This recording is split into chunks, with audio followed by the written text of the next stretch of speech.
Hey everyone, Robert Yang, strength coach and nutritionist here with Peter Campbell, professional golfer. And we just had an actually interesting discussion, and it's a question that pops up a lot is, do you want to make a lot of sound once you land, whether it's a snatch, whether it's a clean, or even a power jerk? And the question is, it's not an absolute necessity that you make that sound.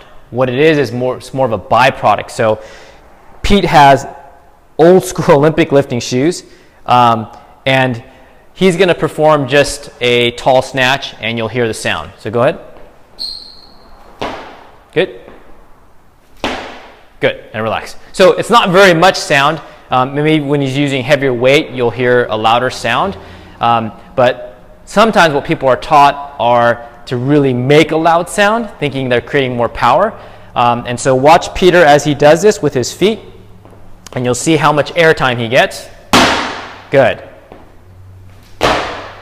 Good, one more. Good. So you can see here he's jumping, but he's also raising his feet up and then getting back down on the ground.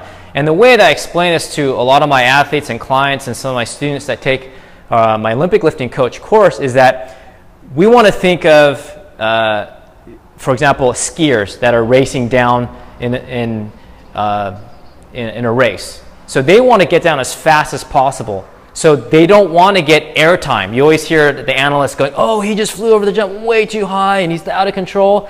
Well, they want to get back on the snow as fast as possible because that gets them down the mountain faster. Well, in a similar fashion, when Peter gets explosive and gets into that triple extension, he wants to get back to the floor as fast as possible in order to get stable and then catch the load. But it happens within a fraction of a second.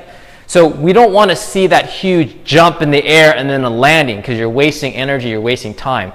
So really the answer to the question is, you want some sound, but it's not a necessity. It's just a byproduct of the person landing on the platform. And if we also switch the shoes out to regular tennis shoes or flat shoes without a hard sole, the sound would be much less, even though the force is about the same.